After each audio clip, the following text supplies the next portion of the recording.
principale à la rubrique métiers.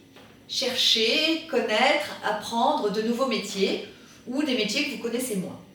Aujourd'hui, pour cela, j'ai le privilège de recevoir un parent d'élève. Bonjour Monsieur De Cara. Bonjour Madame Schwartz.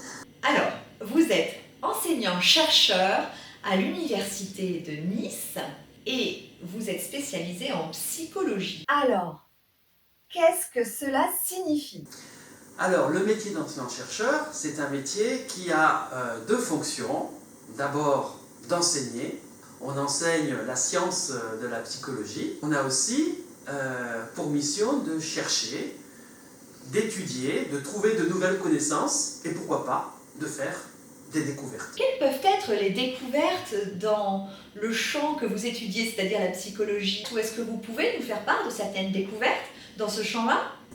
Eh bien, il y a par exemple des travaux de recherche qui sont menés sur l'horloge biologique interne que nous avons et qui font que, par exemple, nous sommes plus disposés à écouter le matin ou bien l'après-midi, que nous avons aussi parfois une baisse d'attention en fin de matinée. On a des épreuves, des tests qui permettent de mesurer les capacités à écouter, capacité à être vigilant, et on regarde si ces capacités varient selon le moment de la journée.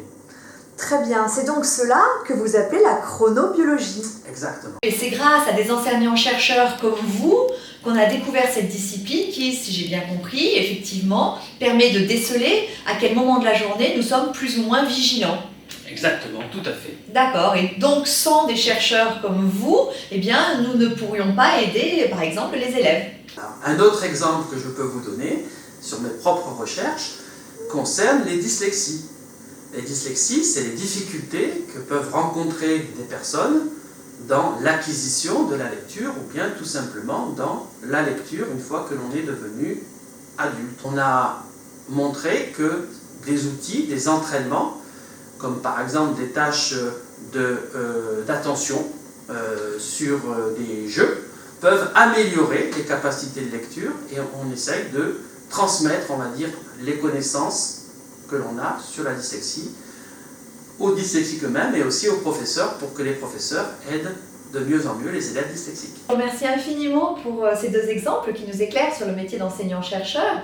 Enseignant, vous avez donc aussi, vous l'avez dit vous-même, des élèves et j'imagine que vous enseignez dans des amphithéâtres. Alors à l'université, on a quelques salles de cours, mais on a surtout des amphithéâtres, c'est-à-dire des grandes salles de conférences, parce que le nombre d'étudiants qui vont commencer des études de psychologie, par exemple à l'université de Nice, c'est à peu près 600 étudiants, 6 à 700 étudiants, à peu près le nombre d'élèves du collège. Je vous remercie infiniment, Monsieur De Cara, pour votre intervention, pour le fait de nous avoir permis de comprendre ce qu'est ce métier d'enseignant-chercheur.